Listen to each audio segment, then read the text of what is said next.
This is from Angel. He says, hey, I'm not that bothered by the 49ers losing last night. The Ravens are just that good. They'll bounce back next week. Those two teams could be in the Super Bowl in February. Could well be.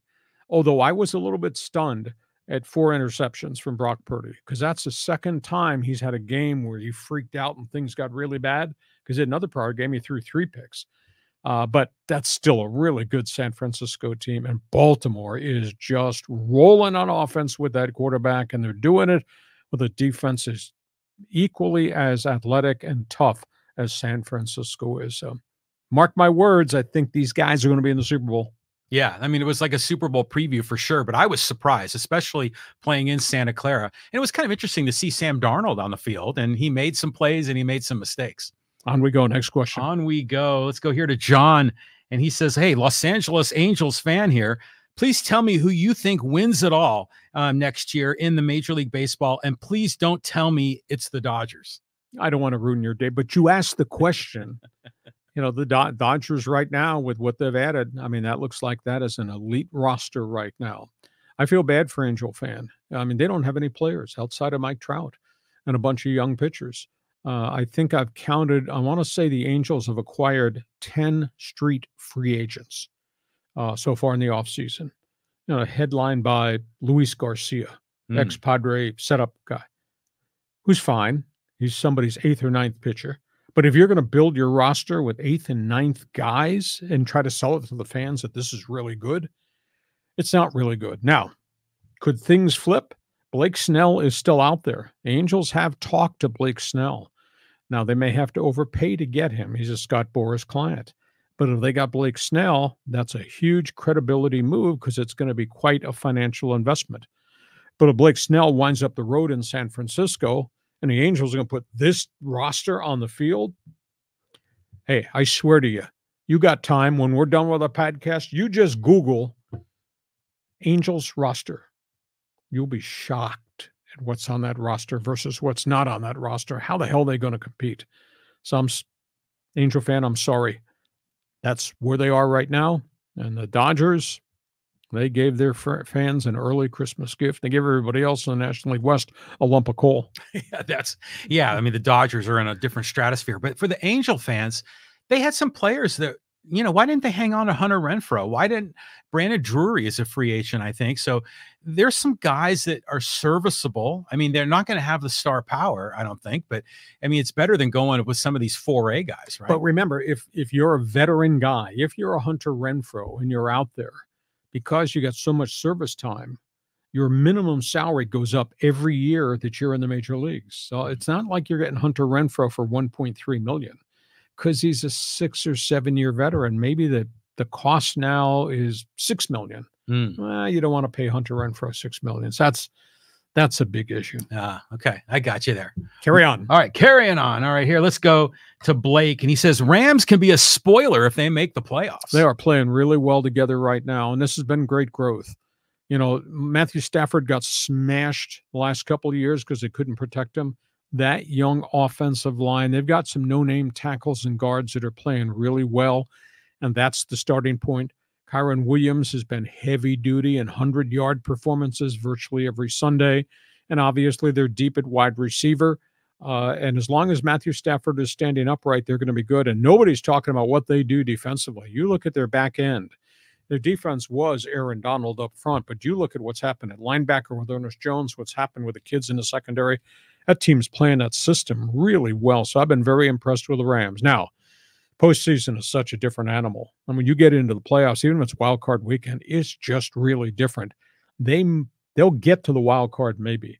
Do they go beyond the wild card, depending on the matchup? I think that's going to be a challenge. But for them to get up off the floor from a 5-win season last year and do this, that's a step in the right direction.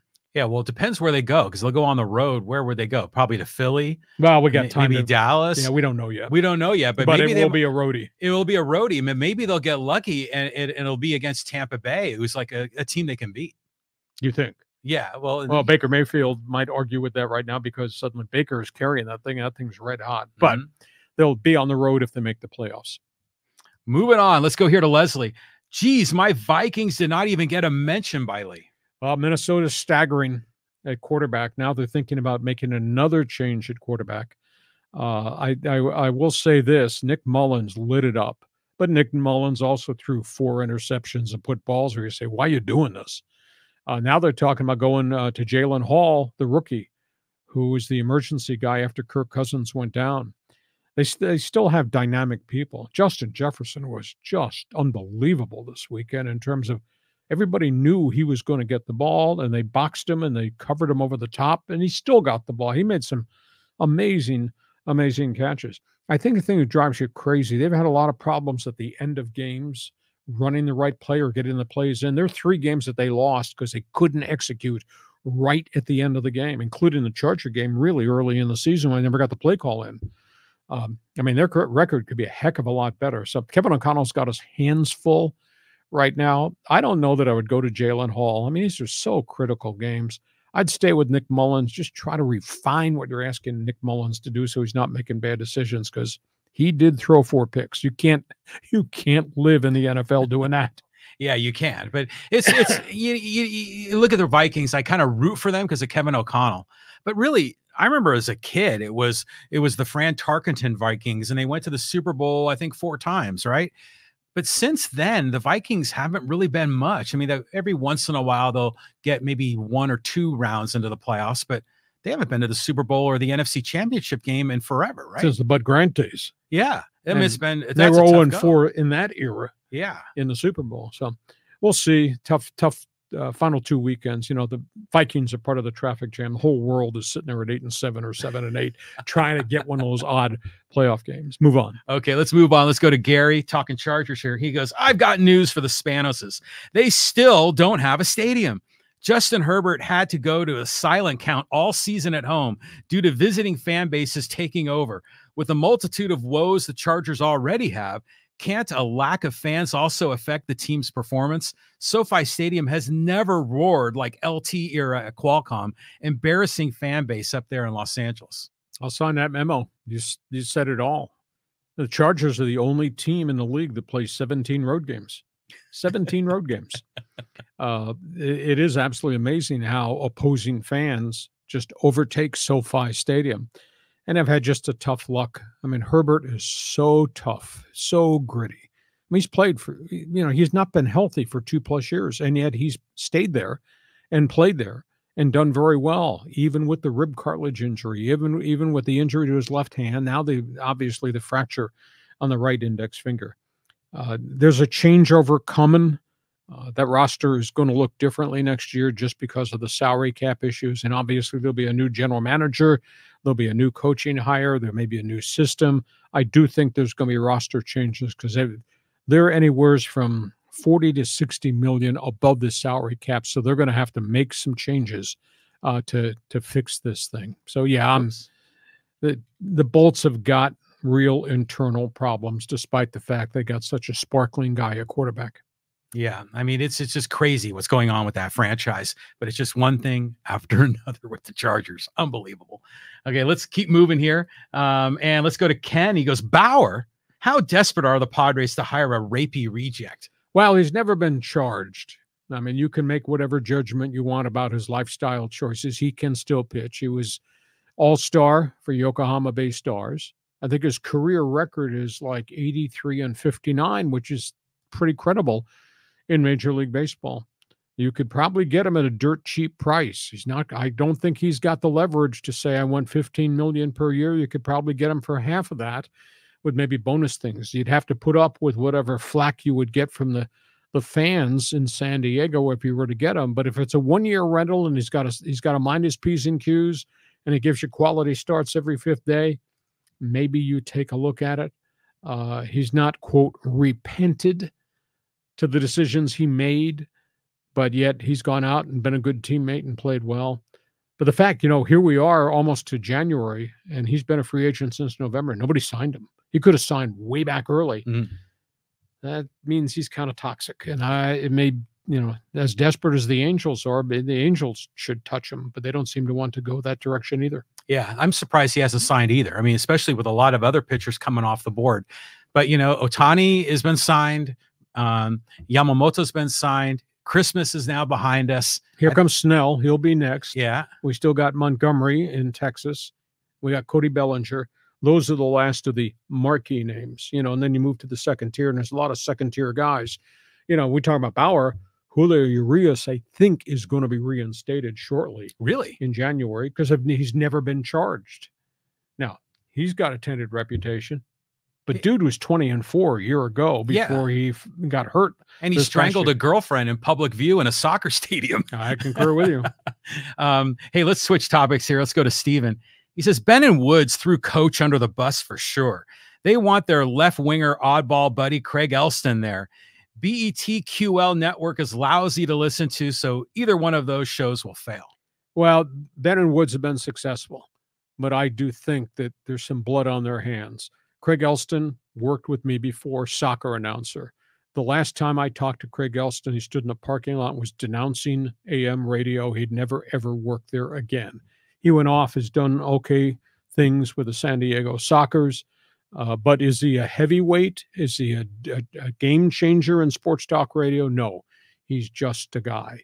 And now he's going to have to carry the stigma on his shoulders that he was one of the reasons Coach Kentera got let go. And he hangs with Ben and Woods. You can all have your own friends. I don't care about that. But you did wrong to a good guy. And you're replacing a good guy with a soccer announcer who's got a high value of himself. I don't think he's accomplished very much in the radio industry that we've accomplished in this marketplace. And like I said, last time I saw him, talk to him, he was screaming about AM radio, how he'd never, ever work in AM radio again, in sports talk radio again. And now he's here, and maybe he's the heir apparent. He's going to have to face that kind of reaction from not my fans, Coach's fans. Yeah, well, Craig Elston's all right. He's been in the marketplace for a long time, and technically 97.3 is FM, not AM, right? But this whole story, the way the whole thing unfolded, was just unbelievable. Here, not just speculation. Maybe 97.3 is making a play here with FC San Diego coming into town, and maybe they want a soccer announcer. Do you ever thought of that? Anything's possible, but there's all kinds of guys here who can do soccer in this marketplace. I don't think that Craig's soccer ties, and he's done a nice job as chief financial officer. I think it might have been with the San Diego Sockers. But be that as it may, they made their decision. This is the reaction from the community, including a lot of guys in the media that I interjected with over the Christmas holidays. Not one guy in the media thinks that this was done correctly, done fairly. Yeah, it was terrible timing regardless. Here's another comment here from Leslie. Do you think the San Diego Padres played a role in getting Coach Kentera fired, Lee? That's what Scott Kaplan is insinuating. Could be. I mean, the Padres carry clout because the Padres games are on that station. The Padres lean on that station to do certain things a certain way. Although I think some of the hosts have risen up and said, why have you done this deal, that transaction, spent the money this way? So I don't think it's been cheerleader radio all the time. But what disappoints me, because I come from a full-fledged sports background, that's why this podcast is successful. That's my radio career was so successful.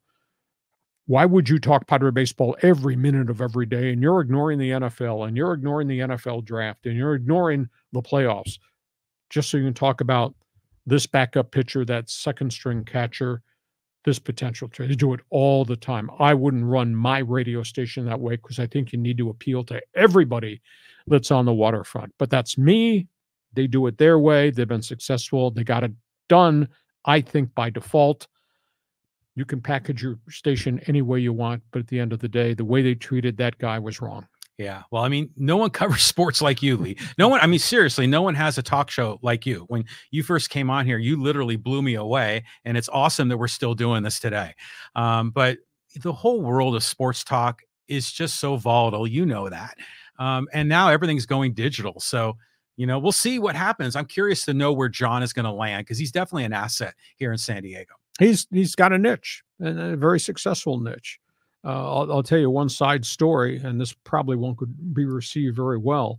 Right at the end of my run at the mighty 1090, after I had been at Extra 690 for 22 years, and they were just, at that point in time, Clear Channel was devaluing everything in sports talk radio. They eventually got rid of an $11 million radio station when they folded 690, and moved the format to quote LA, and I wound up at 1090, and then we had some success there, and they struggled there, et cetera. And the Padres were part of that, and the amount of money that had to be paid in rights fees. And it was just the economic model didn't work very well towards the end. But I had a consultant come in who came in, and he didn't like what I was talking about.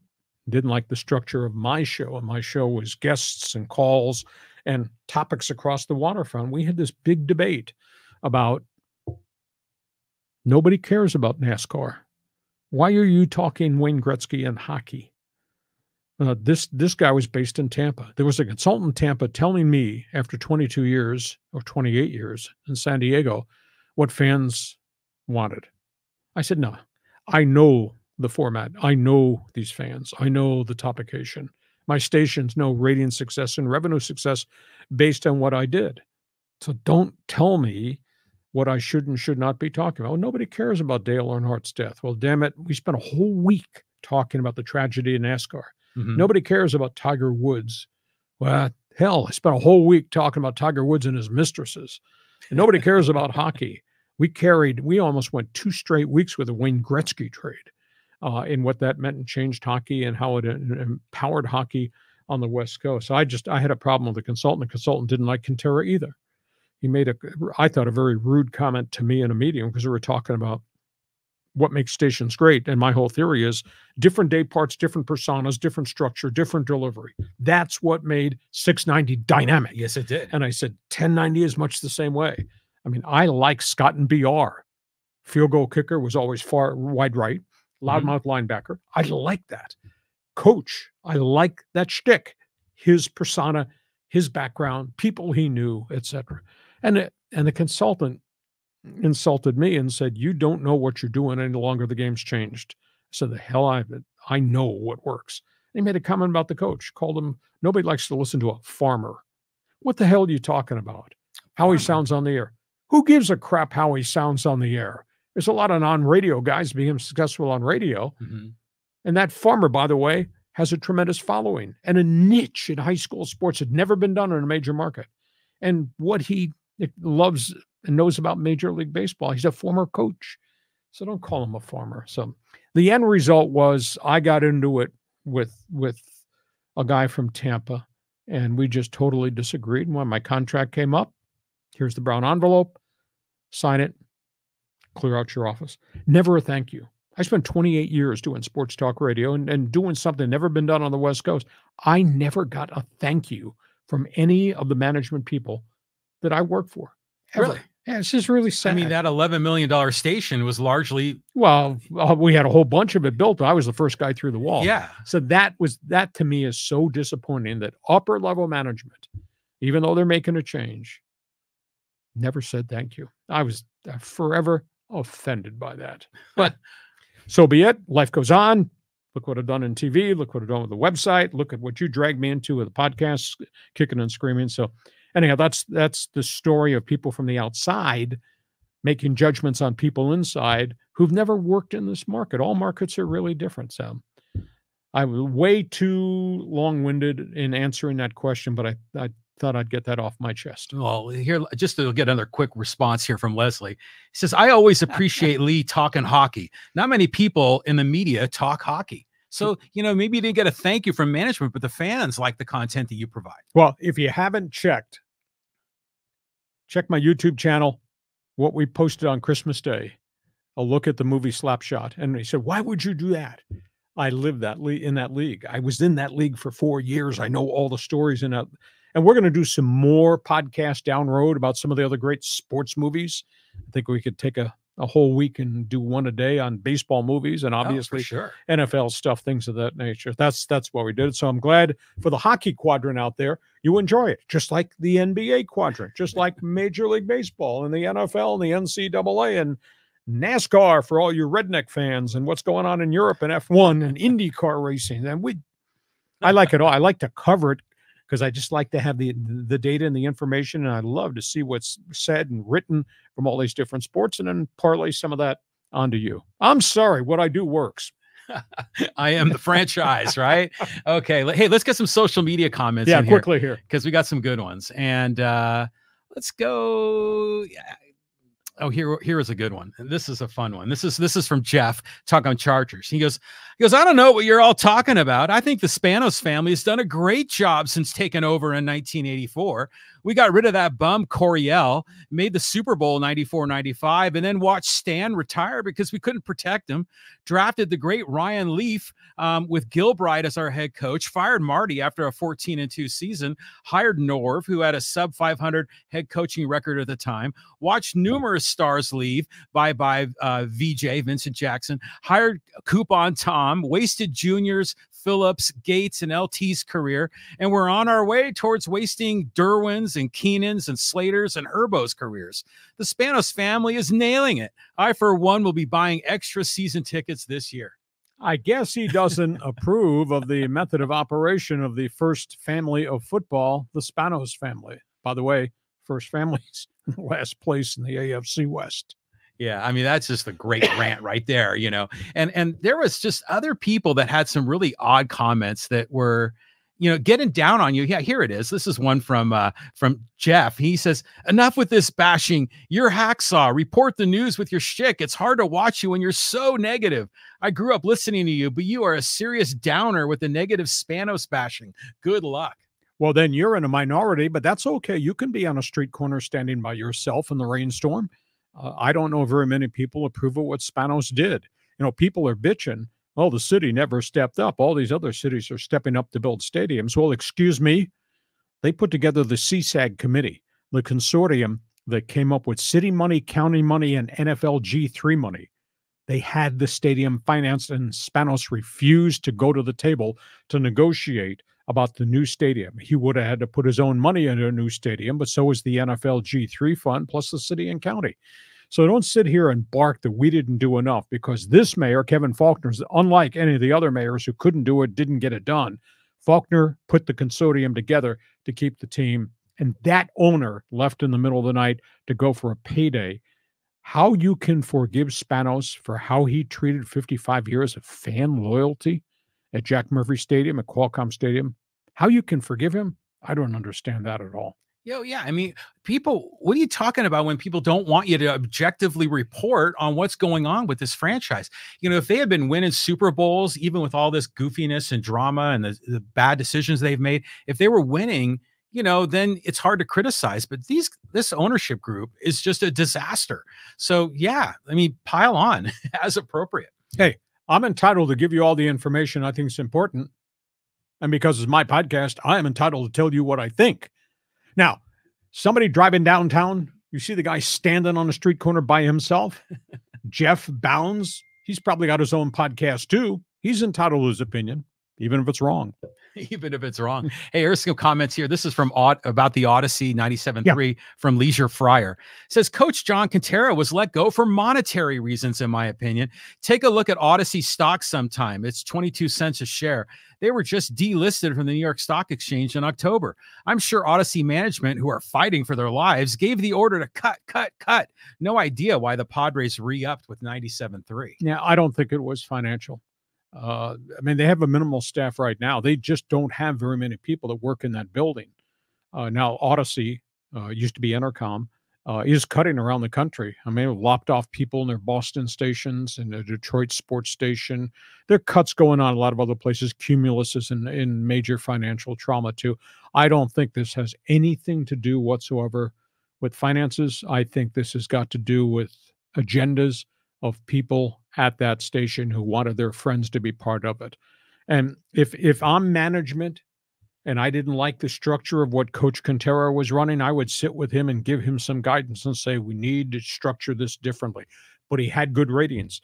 And whomever listens to Ben and Woods in the morning may not listen to the coach, but there's a group there that listens to the coach that don't listen to other day parts. And then you got Chris and Gwynn, and that's more Padre driven than it is anything. So I don't think the Padres had anything to do with it. I don't think this had much to do with money. I just think it was structure, and somebody's best friend wanted to be on the air. And that's a terrible way, I think, to do business.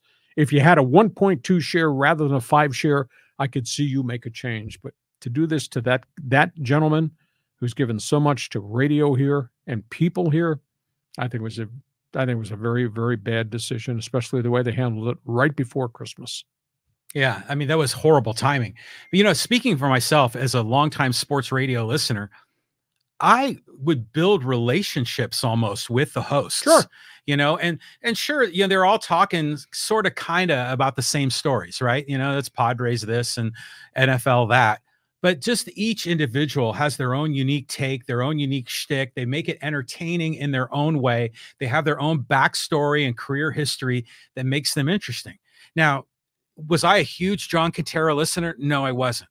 But I appreciated him for what he did because of the localness, the fact that he was a coach at Torrey Pines and he seems to know everybody. Mm-hmm. Concur. I'll close out this segment by again stating what I said before.